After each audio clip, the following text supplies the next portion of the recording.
역대상 24장 읽겠습니다.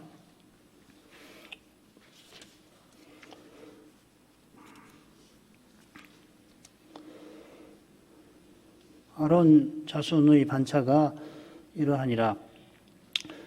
아론의 아들들은 나답과 아비후와 엘르아살과 이다말이라. 나답과 아비후가 그 아비보다 먼저 죽고 아들이 없으므로 엘르아살과 이다말이 제사장의 직분을 행하였더라. 다윗이 엘르아살의 자손 사독과 이다말의 자손 아히멜렉으로 더불어 저희를 나누어 각각 그 섬기는 직무를 맡겼는데, 엘르아살의 자손 중에 족장이 이다말의 자손보다 많으므로 나눈 것이 이러하니, 엘르아살 자손의 족장이 16이요 이다말 자손은 그 10조의 집을 따라 8이라. 이에 제비뽑아 피차에 차등이 없이 나누었으니, 이는 성소의 일을 다스리는 자와 하나님의 일을 다스리는 자가 엘르아살의 자손 중에도 있고 이다말의 자손 중에도 있습니다.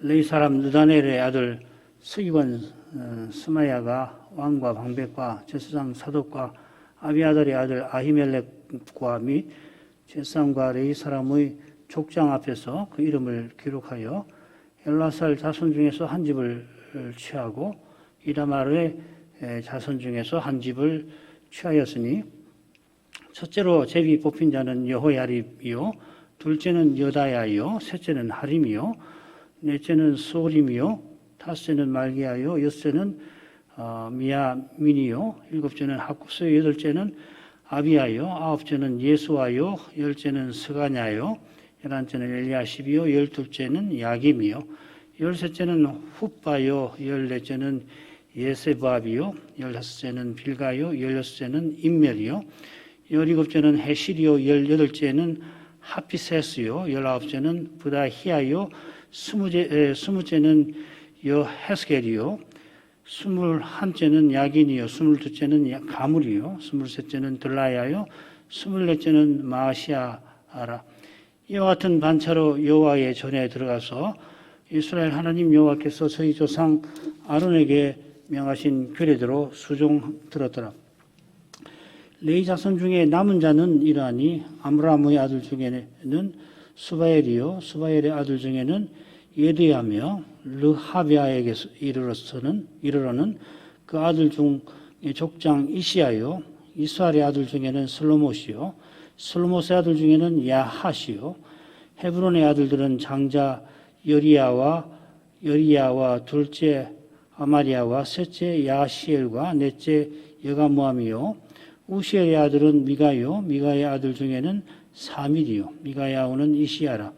이시야의 아들 중에는 스가리아며 무라리의 아들은 마헐리아 무시요, 야시야의 아들은 푸노니, 무라리의 자손 야시야에게서 난 자는 푸노와 소함과 삭불과 이불이요, 마을리 아들 중에는 엘르아살이니, 엘르아살은 무자하며 기수에게 이르러는 그 아들 여라무엘이요, 무시의 아들은 마흘리와 에델과 여디못이니, 이는 다 그 족속대로 기록한 레위 자손이라.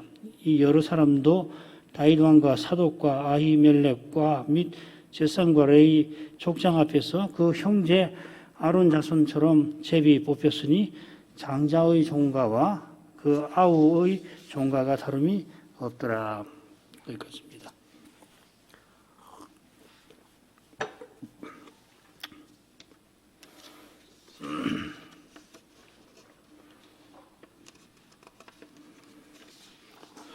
다윗이 성전 자재를 준비하고서 솔로몬과 방백에게 성전 건축을 명합니다.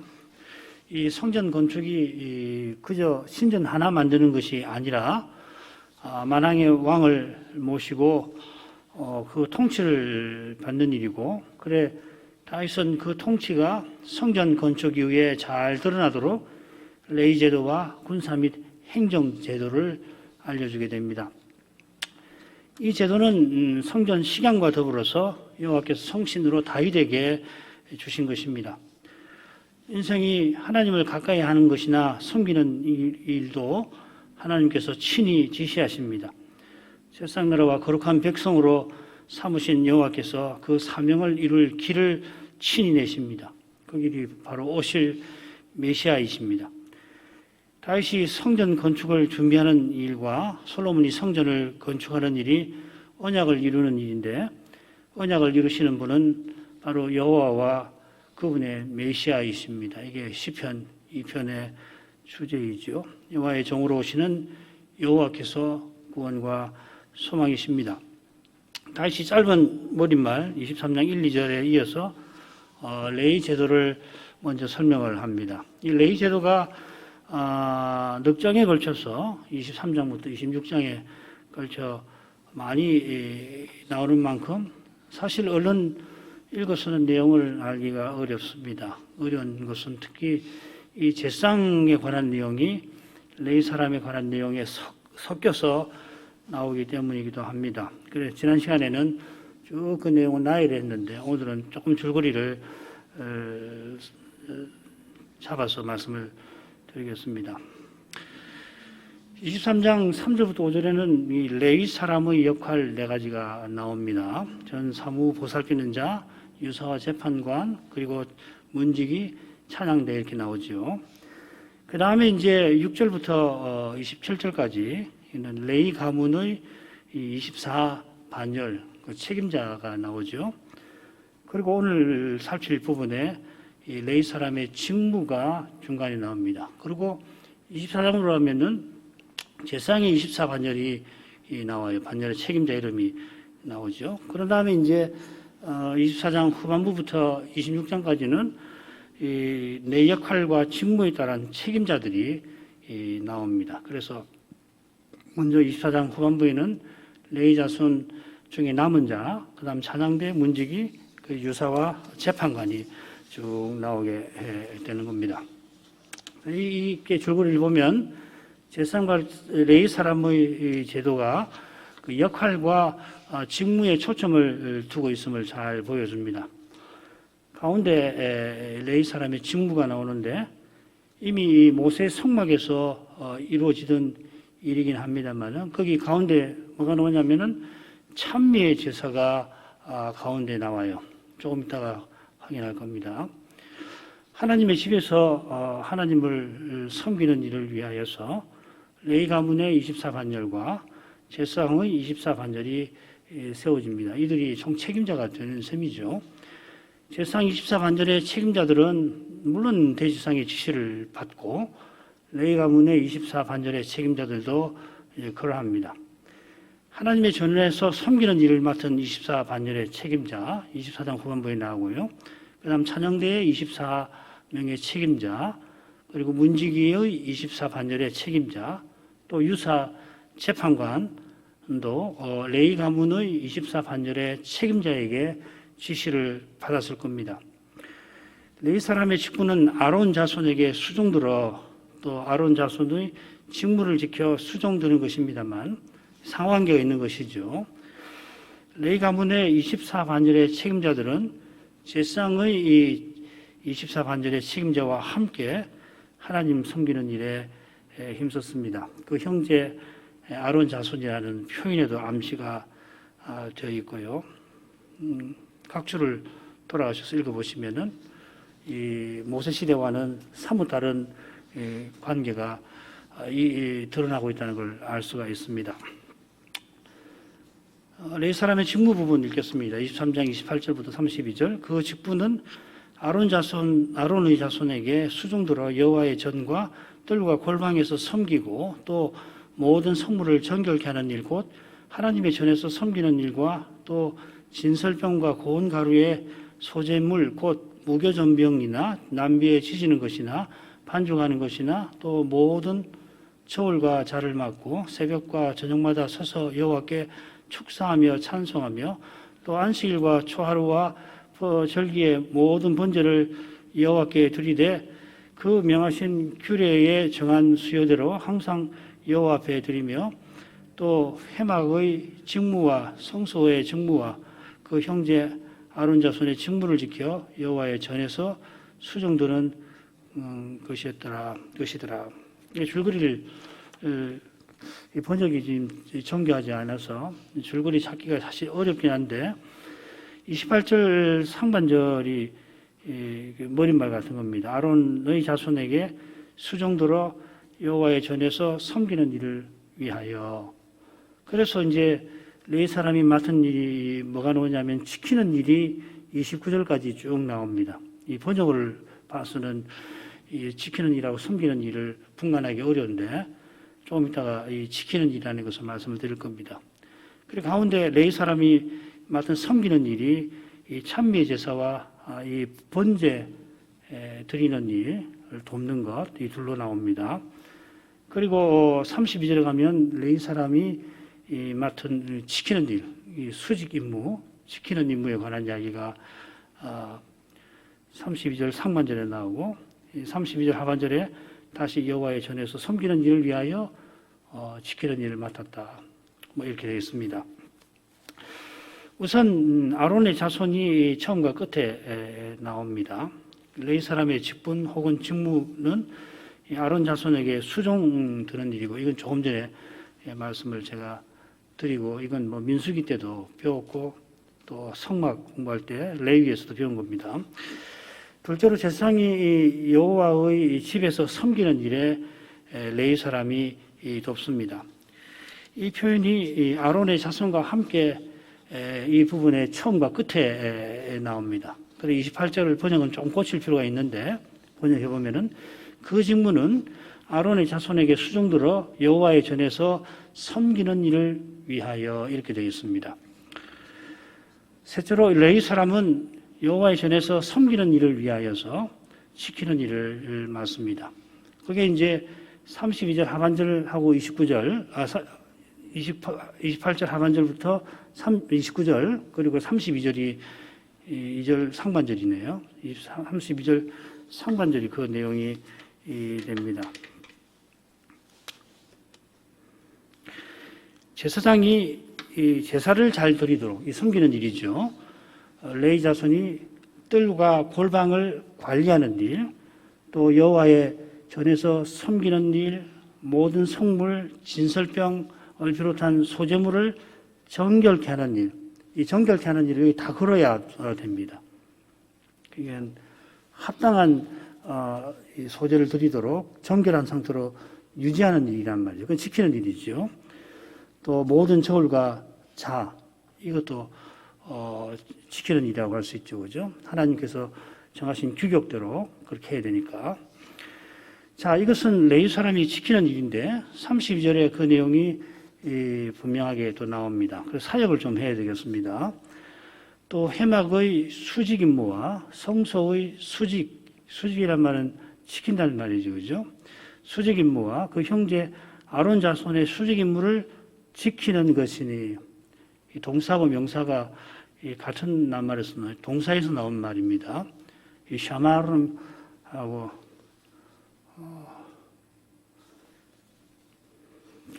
명사는 미슈메르트가 될 겁니다. 이는 여호와의 전에서 섬기는 일을 위함이라.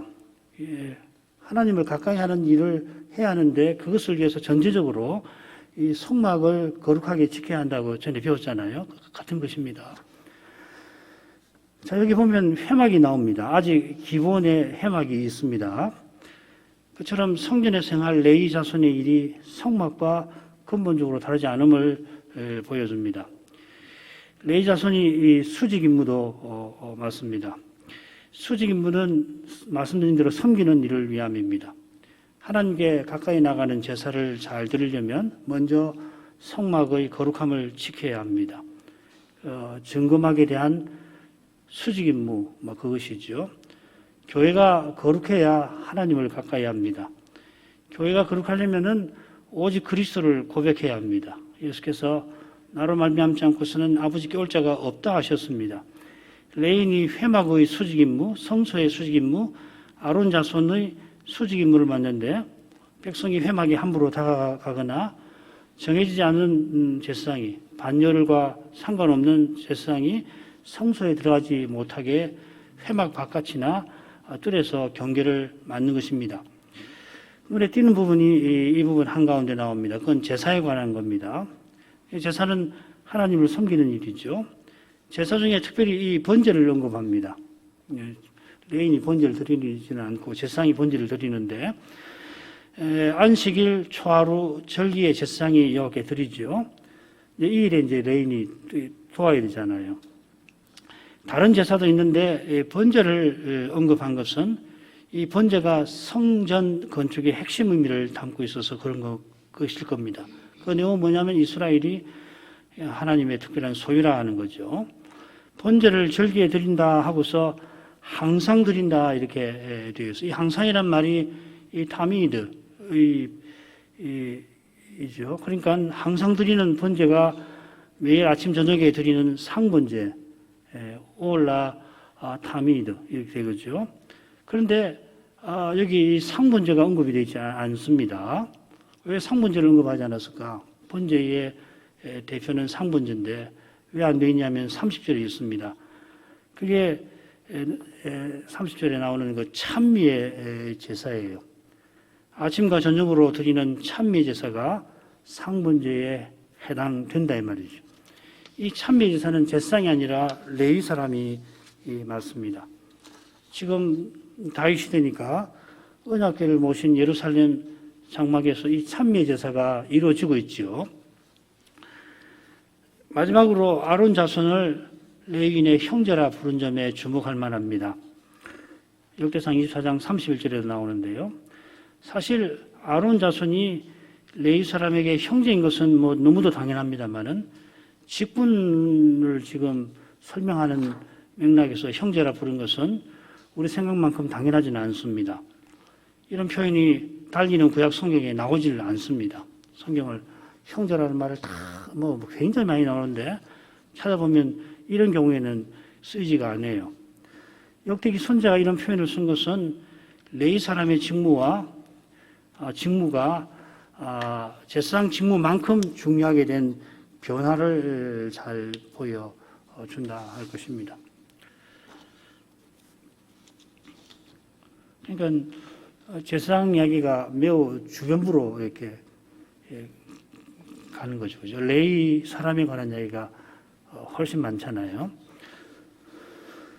이어서 제사장 24 반절이 나옵니다. 줄거리는 머릿말, 그 다음에 24 반절을 정하는 내용, 책임자의 명단, 맺은 말, 이런 순서입니다. 24장 1절 상반절, 아론 자손의 반차가 이러하니라.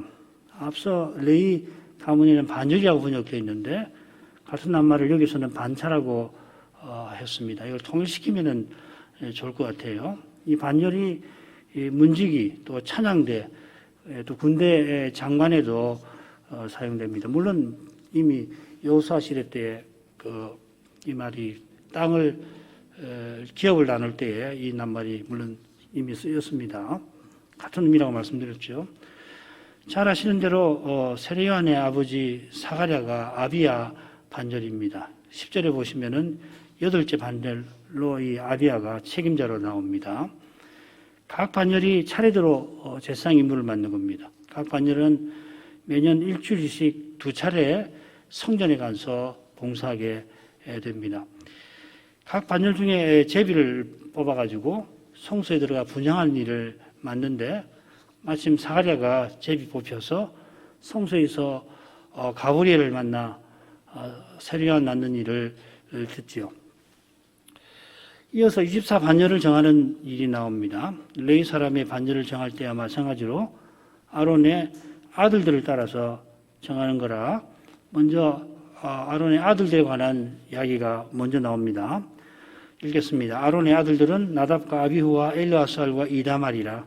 나답과 아비후가 그 아비보다 먼저 죽고 아들이 없으므로 엘르아살과 이다말이 제사장 직분을 행하였더라. 원래 아론에게 네 아들이 있었고 큰형 작은형 이 나답과 아비후가 아버지 이 아론이 대제사장으로 섬기던 첫날에 분향하는 일을 맡게 되지요. 물론 엘르아살과 이다말도 이미 함께 제사장으로 임직이 되어 있습니다. 레위기 보면은 두 사람도 관유가 있다 했고 지금 아버지 형 나답과 아비후와 함께 회막 안에 있었죠. 잘 아시는 대로 나답과 아비후가 명하시지 않는 불을 들이다가 여호와의 진노를 받아 그날에 죽습니다. 두 사람이 죽었는데 아버지 앞서 죽고 게다가 아들이 없었습니다. 아들이 있다면은 나답의 아들이 아론을 이어서 대제사장이 될 것입니다. 아들이 있다 하더라도 어리면은 이미 아버지와 함께 임직된 엘라살과 이다말이 제사장 직분을 행해야 했겠죠. 그러나 대제사장 승계는 이 나답의 아들로 이어졌을 것입니다. 나답이 아들이 없으면 아비후의 아들이 그렇게 되었을 겁니다.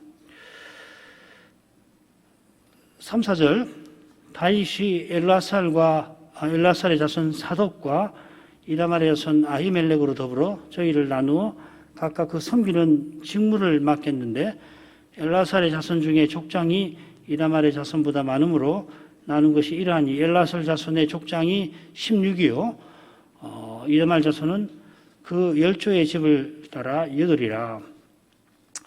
다윗이 엘라알 자손 사독 이다말 자손인 아히멜렉으로 더불어 함께 반열을 나눕니다. 굉장히 참 중요한 의미가 사실 있긴 있어요. 2절에 바로 붙여서 3절을 읽으면은 두 사건이 자연스럽게 이어집니다만은 실은 그렇게 자연스러운 일은 아닙니다. 이게 매우 이례적인 일입니다. 무슨 말이냐면 다윗 시대에는 대제사장이 지금 둘이 있습니다. 엘라살 계열에서는 사독이고 이다말 계열에서는 아히멜렉입니다. 본래는 엘라살 계열에서 대제사장을 맡습니다만은 정확하게 무슨 일이 일어났는지는 모릅니다만은 흥미로운 점이 있는데 이다말 계열이 대제사장을 맡을 때가 언제냐면은 파괴된 성막이 파괴되거나 언약궤가 성막이 없는 그런 시기에 이 이다말 계열의 대제사장이 봉사를 합니다. 대표적인 것이 엘리이죠. 아울러 역대기 선자는 족보에서 제사장 계보에 대제사장의 계보를 기록할 때 의도적으로 이다말 계열은 빼버립니다. 엘리, 아히멜렉, 아비아달, 아히멜렉. 그러니까 아비아달이 혼자 노베에서 살아남아가지고 유다 강요에서 다윗과 함께 지냈잖아요. 그의 아버지가 아히멜렉이고 이 아비아달의 아들이 또 아히멜렉입니다. 성경 다른 데 보면 아비멜렉이라고도 나옵니다. 이들은 그 대제사장 족보에 나오지는 않습니다.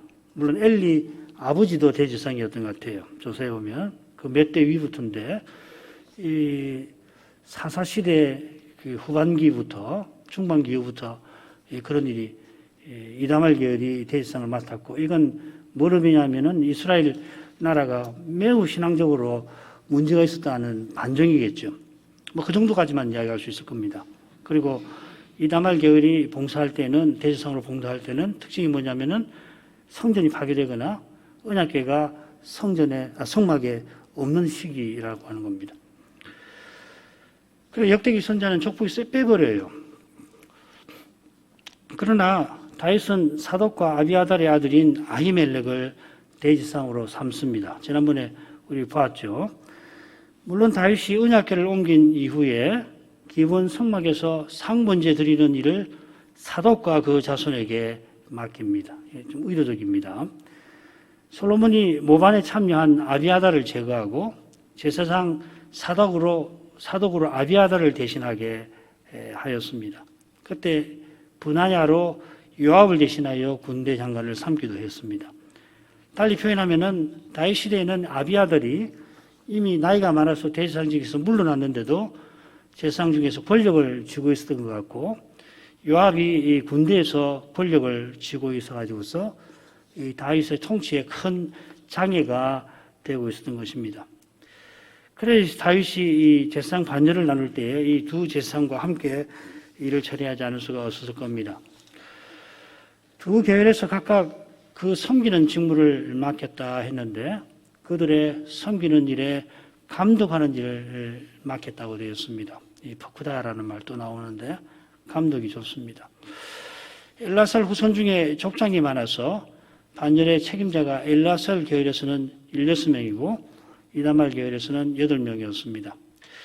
엘라살 계열이 배나 많습니다만은 봉사할 때는 제비 뽑아서 차등이 없이 하였습니다. 5, 6절 있습니다. 이에 제비 뽑아 피차에 차등이 없이 나누었으니 이는 성소의 일을 다스리는 자와 하나님의 일을 다스리는 자가 엘라살 자손 중에도 있고 이다말의 자손 중에도 있습니다. 레위 사람 느다나엘의 아들 서기관 스마야가 왕과 방백과 제상 사독과 아비아달의 아들 아히멜렉과 및 제상과 레위 사람의 족장 앞에서 그 이름을 기록하여 엘라살 자손 중에서 한 집을 취하고 이다말 자손 중에서 한 집을 취하였으니, 이 제비를 뽑아서 순서를 정하는 건 하나님께서 친히 정하신다는 뜻이죠. 그 자문에 보면 사람이 제비를 뽑으나 이를 작정하기는 여호와께 있느니라, 그런 말씀이 잘 교훈합니다. 제사장만 아니라 찬양대 문지기 여호와의 전에서 봉사하는 사람도 똑같이 합니다. 하나님을 예배하는 길을 하나님께서 내시듯이 하나님을 예배하는 종도 하나님이 친히 불러 세우십니다. 제비 뽑는 일은 사람이 하지만은 그걸 통해서 하나님께서 정하시는 것이죠. 제비 뽑아서 차등이 없이 나누었는데 이유가 5절 후반절에 나옵니다. 성소의 일을 다스리는 자와 하나님의 일을 다스리는 자가 엘라살 계열에도 있고 이다말 계열에도 있기 때문이다 했습니다. 그들이 성소의 일을 다스리는 자, 이 성소의 관리라고 하는 게 좋습니다. 또 하나님의 일을 다스리는 자, 하나님의 관리이기 때문이다, 이렇게 번역하는 것이 더 낫습니다. 제상 관절의 책임자들은 성소의 일, 곧 하나님을 섬기는 일을 맡는 이들입니다. 반열의 책임자들이 똑같은 직무를 맡기 때문에 제비 뽑아서 차등 없이 나누었습니다. 6절은 그 제비 뽑아 나눈 절차 같아요. 레위 사람 스마야가 서기관으로서 24명의 반열 책임자를 다윗 왕, 방백, 사독, 아히멜렉, 그리고 제상과 레위 사람의 족장들 앞에서 이름을 기록하는데, 어떤 방식이냐면 엘라살 자손 중에서 한 집 취하면 그 다음 이다말 자손 중에서 한 집을 취하는 방식을 따랐습니다. 우선 반열의 책임자가 아론 자손의 각 집안을 대표하는 인물들입니다. 그래서 사절에는 족장이라고 되어 있죠. 엘라살 자손의 족장이 이다말보다 배나 많으니까 아마도 처음 16 반열의 책임자를 뽑을 때는 엘라살과 이다말 족장 중에서 16명의 엘라살 중에서 한 명을 뽑고, 또 그 다음에 이다말 족장에서 한 명을 뽑고, 나머지 8은 엘라살에서 다 뽑았겠죠. 그래 이제 책임자의 명단이 이렇게 쭉 나옵니다. 첫째로 제비 뽑힌 자는 여호야립이요, 둘째는 여다야요, 셋째는 하림이요, 넷째는 스오림이요, 다섯째는 말기야요, 여섯째는 미야민이요, 일곱째는 학고스요, 여덟째는 아비야요, 아홉째는 예수아요, 열째는 스가냐요, 열한째는 엘리아십이요, 열두째는 야김이요, 열셋째는 후파요, 열넷째는 예세밥이요, 열다섯째는 빌가요, 열여섯째는 임멜이요, 열일곱째는 헤실이요, 열여덟째는 하피세스요, 열아홉째는 부다히야요, 스물째는 여헤스겔이요, 스물한째는 야긴이요, 스물둘째는 가물이요, 스물셋째는 들라야요, 스물넷째는 마시아라. 첫째 반절의 책임자 여호야립, 둘째 책임자 여다야, 스물한째 책임자 야긴은 족보에서 보면은 예루살렘에 거주한 제상의 가문으로 그 이름이 나옵니다. 셋째 책임자 하림, 16째 책임자 임멜은 포로에서 돌아온 제상 가문으로 그 이름이 나옵니다. 다섯 책임자 말기야는 포로에서 돌아온 가문 중에 바술 가문이 있는데 그 바술의 아버지로 나옵니다.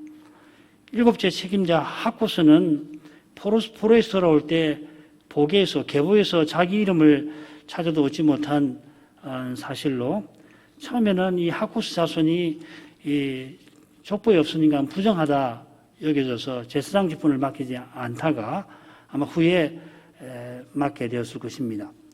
여덟째 반열의 책임자 아비야는 세례요한 아버지 사가랴와 관련되어 있죠. 여기 나오는 이름들은 이 포로에서 돌아온 제상의 이름으로, 그러니까 포로 기한 때 돌아온 제상의 이름으로 나오긴 하지만 동일이는 아니겠죠. 그러니까 비슷한 이름이 굉장히 같은 이름을 가진 사람이 많이 나오는 겁니다. 매주 말 19절. 이와 같은 반차로 여호와의 전에 들어가서 이스라엘 하나님 여호와께서 저희 조상 아론에게 명하신 규례대로 수종 들었더라. 반차로 수종 들었더라. 이렇게 풀어서 번역을 해놨는데 3절에 그 섬기는 직무라고 원문은 되어 있습니다. 그걸 풀어서 이렇게 번역했습니다. 이 반차라는 말 없다 이 말입니다. 앞서 말한 대로 그들의 섬기는 일에 감독하는 일 이렇게 표현하면 좋습니다. 이것이 그들이 여호와의 전에서 섬기는 일에 감독하는 일이라 이렇게 번역하면 좋겠죠. 24반절의 제사장이 차례로 성전에서 섬기는 일은 이스라엘 하나님 여호와께서 저희 조상 아론에게 명하신 규례를 조차 이루어집니다. 성막에서 성전으로 바뀌지만 하나님을 섬기는 일은 근본적으로 다르지 않습니다. 제사와 예물 드리는 일은 하나님이 모세를 통해서 명령하신 그 규례를 따라 이루어지는 것입니다.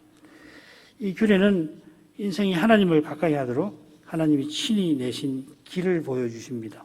그 길은 성막과 성전이 가리키는 메시아 그리스도이시죠. 그 다음 내용은 레위 자손 중에 남은 자에 관한 겁니다.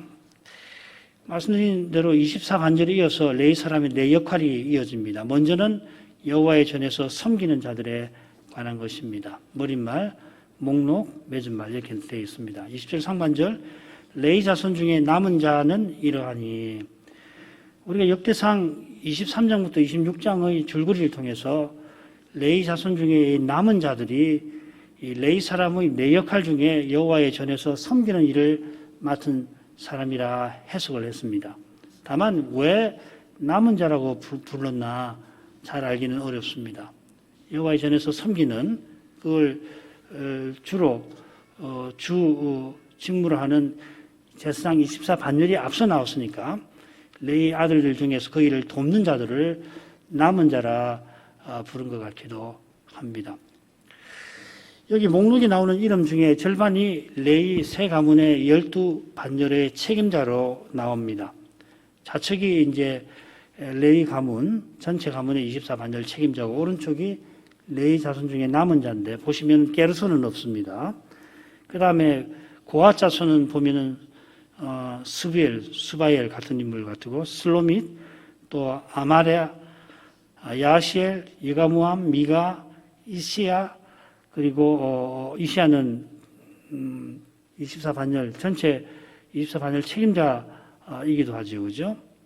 예리야, 이시야, 야핫, 여리야, 스가랴, 사밀이 새로 들어왔고, 그다음 무라리는 보면은 엘라살, 기스, 마을리, 예델, 여리못, 동일인이고 나머지 7명이죠. 야시야, 후노, 소함, 사콜, 이브리, 여라무엘 이 사람은 남은 자로 새롭게 들어왔습니다. 이 두드러진 차이점 뭐냐면은 게르손 가문에는 남은 자들이 하나도 없다 하는 점입니다. 그러니까 제사 드리는 일에 봉사하는 제사장을 돕는 일을 맡은 책임자가 이 게르손에는 없다는 이야기죠. 이 문지기도 그렇습니다. 문지기도 보면은 이 고라는 고핫 자손이잖아요. 고핫 자손 그 다음에 무라리 자손만 이제 문지기 반절의 책임자가 나옵니다. 찬양대에서는 아삽이 이 게르손의 자손으로서 봉사를 합니다만은 헤만이나 여두둔, 헤만은 고핫 자손이고 여두둔은 무라리인데 두 계열보다 책임자 수가 적습니다. 왜 게르손 가문에서 남은 자들이나 문지기 역할에서 책임자가 없는지 정확한 이유는 알기가 어렵습니다. 여러 가지로 가능성을 생각해 봤지만은 아직 제 지식으로는 결정적인 근거를 찾기가 어렵습니다. 다만 레위 자손 전체 반열에서 게르손 책임자가 고핫보다 많습니다. 이건 굉장히 중요한 의미입니다. 왜냐하면 이 고핫은 이 성막 시절부터 해가지고 그 성막 봉사에서 단연 중요한 역할을 고핫이 맡잖아요. 그래서 고라의 반역도 일어난 건데, 그런데 전체 레위 반열 책임자는 이 게르손이 고핫보다 더 많아요. 게다가 남은 자 24명 중에 12명은 레위 자손 전체 반절의 책임자이기도 합니다. 그러니까 24, 24 하면 48인데 중첩되는 인물이 12명이니까 실제로 등장하는 이름은 36명이 되겠죠. 그죠? 무라리가 고루 책임자를 배출했지만 상대적으로 고압보다는 훨씬 적습니다. 11명, 6명, 4명, 남은 자 11명, 찬양대 6명, 문지기 4명. 그렇게 하면 21명이죠. 계속 게르손보다는 조금 더 많습니다. 고앗이 모든 책임자 중에 가장 많습니다. 전체 레인과 남은 자 15명, 찬양대 14명, 문지기 20명. 압도적으로 많죠. 이것은, 이 통계는 이 광야 시대부터 고앗이 여러 면에서 중요한 역할을 맡았던 것과 붙어 있을 것입니다.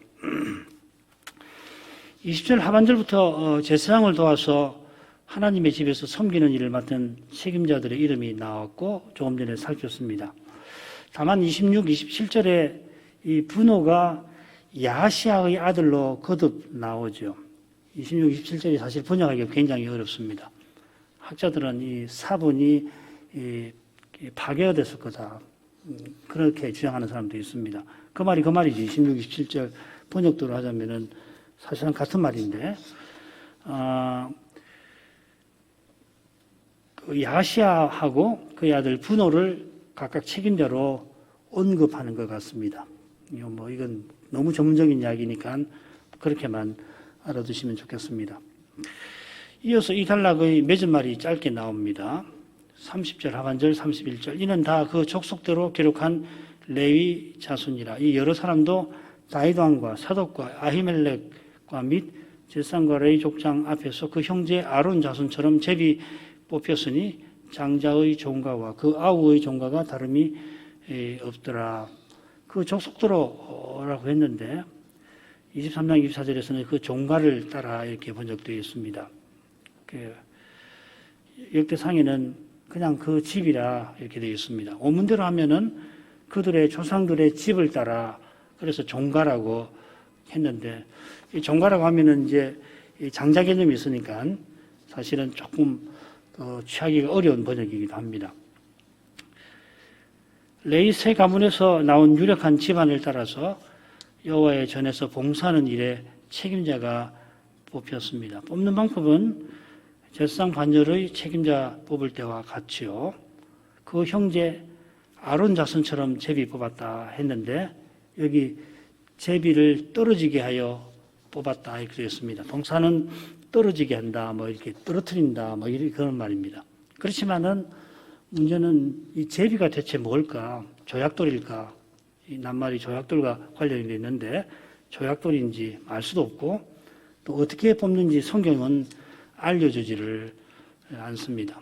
우림과 둠밈 경우를 제외하면은 알 수가 없습니다. 이것도 참 흥미로운 점이에요, 사실은. 장자의 종가와 그 아우의 종가가 다름이 없더라 한 것은 헤브론의 아들들처럼 아들이 넷이 있는데 장자 여리아든지 넷째 여가 모함이든지 똑같이 자기 반절의 책임자로 세움받아서 똑같이 제사장을 도와서 들어갈 차례에 도와서 섬기는 일을 맡았다 하는 겁니다. 직분의 동등성을 배울 수가 있죠. 형님, 동생 따지면서 하지 않았다 이 말이죠. 직분이 동등한 것은 우리가 다 알지만 주님이 직분을 세우셨다는 거고 그리고 직분이 이 주님을 그리스도를 드러낸다는 그 사실에 있는 겁니다. 나이라든지 이런 것들 질서는 존중하되 그러나 근본적으로 동등하다 하는 것이죠. 이만큼 하죠. 기도할 제목 읽겠습니다. 역대기 선자는 다윗의 생애를 기록해 나가면서 사무엘기에 나오지 아니하는 많은 내용을 언급합니다. 그처럼 사무엘기에 나오는 다윗의 생애 가운데에서 그가 이스라엘 전체 왕 되기 전 사건들은 생략해 버립니다. 이런 생략과 첨가를 통하여서 역대기 선자는 다윗의 생애를 성전 건축의 관점에서 기술합니다. 사무엘기에 나오지 않는 많은 내용은 그가 인구조사에도 불구하고 성전터를 발견한 후에 성전 건축을 솔로몬과 방백에게 명령하는 데 나오고 있죠. 22장부터 29장까지죠. 이 부분에서 가장 큰 부분은 성전 자재나 성전 식양이 아니라 제사장과 레위 제도에 관한 겁니다. 그 중에도 제사장에 관한 부분은 24장 전반부에 나오고 나머지는 레위 제도에 관한 겁니다. 역대기 선자는 제사 제도가 24반열로 이루어졌다는 것을 강조합니다. 제사장도 24반열, 그리고 전체 레위 가만 제사장을 돕는 레위 사람들의 역할 다 그렇습니다. 제사장과 레위인의 봉사를 위한 24반열의 내용이 사무엘기나 열왕기에는 전혀 나오질 않고 역대기를 비롯해서 느헤미야에 나옵니다. 다윗이 세운 제도가 물론 에스겔에도 그런 말이 나오는데요. 다윗이 세운 제도가 솔로몬 이후에 시행된 것은 분명합니다. 역대하에 보면은 솔로몬이 다윗의 규례대로 제사장 관절을 정하여 섬기게 했습니다. 그런데도 이 내용이 정작 열왕기에는 나오질 않습니다. 역대기 선자가 다윗의 생애에서 이 반열을 언급한 이유가 있습니다. 느헤미야서에 하나님의 사람 다윗의 명한대로 반차를 따라 주를 찬양하며 감사하며 문지기로서 반차대로 문안의 곡간을 파수하였나니 하고 기록된 것처럼 성벽 낙성식을 치른 사실과 붙어 있습니다. 이 내용이 성전 낙성식하고 관계되잖아요. 이어서 낙성식이 나오죠. 성벽 낙성식. 포로에서 돌아와서 성전을 재건할 뿐만 아니라 다윗이 세운 제사장과 레위인의 제도를 좇아 하나님을 섬기는 일이 이루어지고 있었습니다. 다윗 같은 왕은 없지만은 다윗이 죽기 전까지 남은 힘을 쏟아 준비했던 그 일이 역대기 시대에 이루어지고 있습니다. 아시는 대로 포로에서 돌아온 사람은 기껏해야 5만 가량입니다. 종까지 다 포함해서 그렇습니다. 지금 다윗 시대는 군대만 100만이 넘습니다. 처음 포로 귀환할 때 레위인은 341명이었고 제사장은 한 10배 정도 많죠. 10배 더 이상 많습니다. 2차 귀환 때는 돌아가자고 하니까 레위인이 아무도 없으니까 수소문 해가지고 레위인 38명을 더 데려갔을 뿐입니다. 해봐야 400명도 채 안 되잖아요. 이렇게 소수가 올라갔지만은 다윗이 세운 제도를 좇아 예배가 이루어졌습니다. 사람의 눈에는 초라하기 짝이 없지만은 그들이 섬기던 여호와는 제국을 호령하셨습니다. 지금도 기독교 세력이 사람의 눈에는 초라합니다만은 세계적인 배도가 들이닥치면은 그나마 또 있으나마나 하게 보일 겁니다. 그러나 오직 그리스도를 고백하는 교회와 신자를 통하여 그리스도는 친히 그 영광을 드러내시고 마침내는 그 입의 칼, 곧 말씀으로 승리하실 것입니다. 재림 직전에 재림하셔서만 아니라 지금도 주님의 승리는 참된 믿음을 통하여서 자기 연약함을 자랑하는 신자를 통하여 이루어집니다.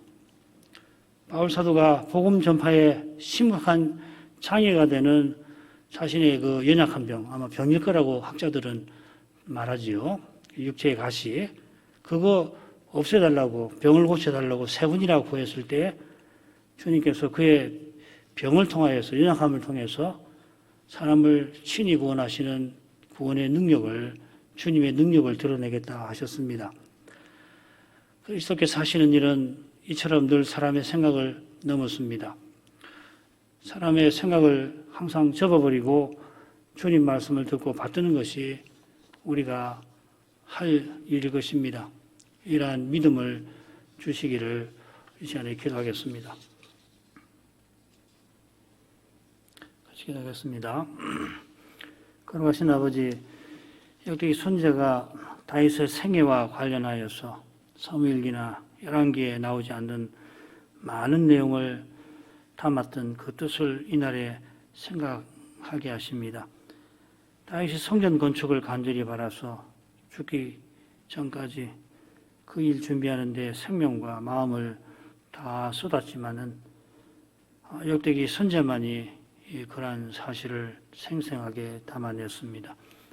그처럼 다윗이 성전 건축 후에 언약의 나라가 어떻게 어떠한 제도를 통해서 세워져 가야 하는지를 길게 이야기하였습니다. 솔로몬이 다윗이 명한 대로 그 제도를 세웠고 그 후로도 언약의 나라의 이 제도가 시행이 되었겠지만은 역대기 손자도 여호사밧이나 히스기야나 요시야 왕 때나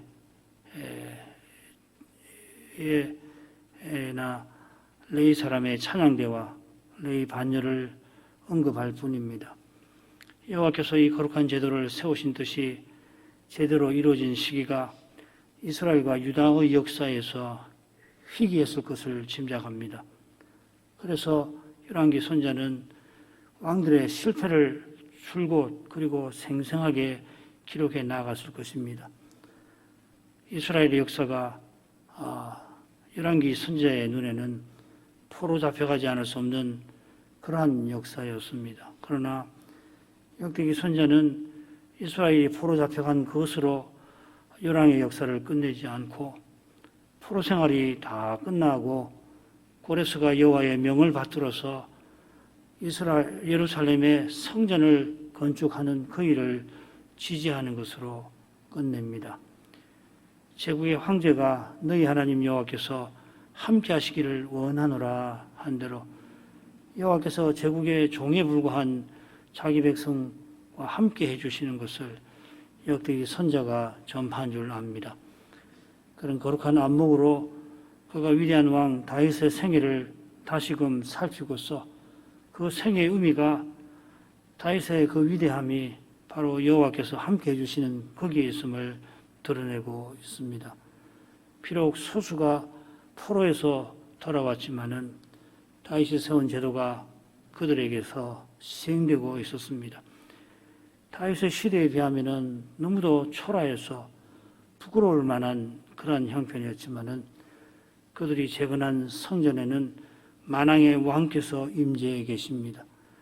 성벽을 증건할 때 레위 찬양대가 남녀 백성과 함께 하나님을 찬송하게 하셔서 그 찬송 위에 보좌를 펼치시고 거룩한 통치를 이전보다 훨씬 넓게 시행하고 계셨습니다. 다윗을 통하여 위대한 일을 행하신 하나님께서 이제 세상 황제를 통하여 더욱 위대한 일을 행하고 계셨던 것입니다. 다윗이 성전 건축을 준비하고 레위 제도를 신설하면서 그의 마음에 간절히 바라던 일, 곧 메시아가 오셔서 영원한 제국 세우시는 그 일을 향하여서 여호와께서는 열국의 시대에 친히 일하고 계셨습니다. 느부갓네살이 이 꿈에서 보았던 그 일, 다니엘이 이상 중에서 보았던 인자의 나라, 뜨인 돌이 태산을 이루는 시대를 향하여서 역대기의 시대는 점점 다가가고 있었습니다. 선지자가 전한 그 말씀을 그러나 떠나서는 그 말씀을 아니고서는 그러나 오실 메시아의 제국이 설 것 같지가 않았을 것입니다. 오히려 역대기 시대의 현실은 제국의 고된 종살이로 이어져 갔습니다. 주변 나라들이 약한 이 나라를 늘 위협하였고 제국의 세금과 총독의 뇌물이 백성의 삶을 짓눌렀습니다. 무엇보다 다윗 언약이 이루어질 기미가 사람의 눈에는 보이지 않았던 것이 언약 백성에게는 가장 괴로운 일이었을 것입니다. 그러한 현실에서 역대기 선자는 다윗이 바라던 그 일이 이루어지고 있다 하고 그것을 보여주려 하였습니다. 솔로몬 시대에 비하면은 소수에 불과했지만은 레위 찬양대가 찬미의 제사를 드리는 그 일은 선자의 눈에 결코 작은 일이 아니었습니다. 그러나 제사상 제도가 불과 100년이 지나면은 헬레니즘의 물결에 크게 부패해 갈 것입니다. 주님 시대처럼 대지상 직분이 돈을 주고 사는 것이 되고 말 것입니다. 역대기 시대보다 훨씬 엄혹한 시대가 선지자가 세상을 떠난 후에 곧 들이닥칠 것입니다. 더욱이 더 이상 선지자도 등장하지 않을 것입니다. 그러한 시대에도 여호와께서는 오실 메시아를 바라는 그러한 믿음이 이스라엘에 끊어지지 않게 하셨습니다. 마침내 마리아 같은 믿음의 인물들을 통하여 메시아를 세상에 보내셨습니다. 그리스도께서 다시 오시는 시대에도 그러할 것 같습니다. 주님께서도 인자가 올 때에 세상에서 믿음을 보겠느냐 하셨습니다. 이런 경고의 말씀에서 곧 들이닥칠 시대는 얼마나 믿음의 길에 혹심할 건가, 괴로움이 심할 건가 생각하게 됩니다. 주님께서 긍휼히 여기셔서 주님의 교회들 하여금 이 두려운 시대를 착실하게 예비하게 하옵소서. 아직 평안을 주실 때에 주의 말씀에 무엇보다 귀를 기울이게 하시고 그 들은 말씀으로 하나님께 늘 기도하며 살아가도록 그리스도를 드러내며 살도록 힘쓰게 하여 주시옵소서. 예수님 이름으로 기도합니다. 아멘.